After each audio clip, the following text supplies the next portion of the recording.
এক লোক তার অনেক বন্ধুকে মুসলমান বানিয়েছে, কালিমার দাওয়াত দিয়েছে, কিন্তু তার বিজনেস পার্টনার খ্রিস্টান বন্ধুকে সে কালিমার দাওয়াত দিতে পারে না। সে মনে মনে ভাবলো, আমার জীবন থাক আর না থাক, আমার খ্রিস্টান বন্ধুকে তার কলিজার ভেতরে কালিমার দাওয়াত দিয়ে আমি ছিদ্র করে দেবো। সুবহানাল্লাহ। খ্রিস্টান বন্ধুকে দাওয়াত করলো তার বাড়িতে, ভাবলো একটা দাওয়াত করি, দাওয়াতে খাইতে আসলে কালিমার দাওয়াত দিয়ে দেবো। খানার দাওয়াতের লোকে কালিমার দাওয়াত আছে না নাই? আছে না নাই? ও মিয়া, খাওয়া আছে যেখানে মানুষ যায়, জিলাপি আছে যেখানে পোলাপান যায়, দাওয়াত দিল, খাবারের দাওয়াত, ডাইনিং টেবিল ভর্তি খাবার আর খাবার। খ্রিস্টান বন্ধু আসছে, পেট ভরে খেয়েছে, মহা খুশি, আমার মুসলিম বন্ধু আমার দাওয়াত দিয়েছে, আমাকে লাঞ্চ করালো। এরপর স্টারবাক্সের 2টা কফি দুইজনে নিয়ে ডাইনিং টেবিলে বসেছে।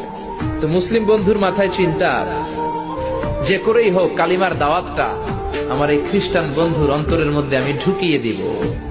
খ্রিস্টান বন্ধুকে সে জিজ্ঞেস করলো, oh my friend, how much time do you need to make a parallel circle by 2 million Christians? ও আমার বন্ধু, 20 লক্ষ খ্রিস্টানকে তুমি গোল গোল করে দাঁড় করাবা, তোমার কত সময় লাগবে? খ্রিস্টান বন্ধু বলে, what's the hell are you talking about? এগুলো তুমি কি কও? 20 লক্ষ খ্রিস্টান তুমি পাইবা কই? আর 20 লক্ষ খ্রিস্টানকে এক মাঠের মধ্যে যে দাঁড় করাবা, এরকম বড় মাঠও পাবা কই? মুসলিম বন্ধু বলে, ফর এন এক্সাম্পল, ধরে নাও, উদাহরণস্বরূপ আমি যদি তোমাকে বিশাল বড় একটা স্কয়ার দেই, মাঠ, আর 20 লাখ খ্রিস্টান এনে দেই, 20 লাখ খ্রিস্টানকে এরকম গোল গোল প্যারালাল সার্কেলে তুমি দাঁড় করাবা, কত সময় লাগবে? খ্রিস্টান বন্ধু বলে, অ্যাটলিস্ট আই নিড 1 উইক, 1 সপ্তাহ তো লাগবেই, but I need to train them up. এই লোকগুলোকে আমার ট্রেন আপ করতে হবে, প্রশিক্ষণ দিতে হবে। 1 সপ্তাহের টানা প্রশিক্ষণ এবং ট্রেনিং দিতে পারে। এটা তোমার মাথায় রেখো, they are not from the same languages. এই 20 লক্ষ খ্রিস্টান কিন্তু একই ভাষাভাষীর নয়।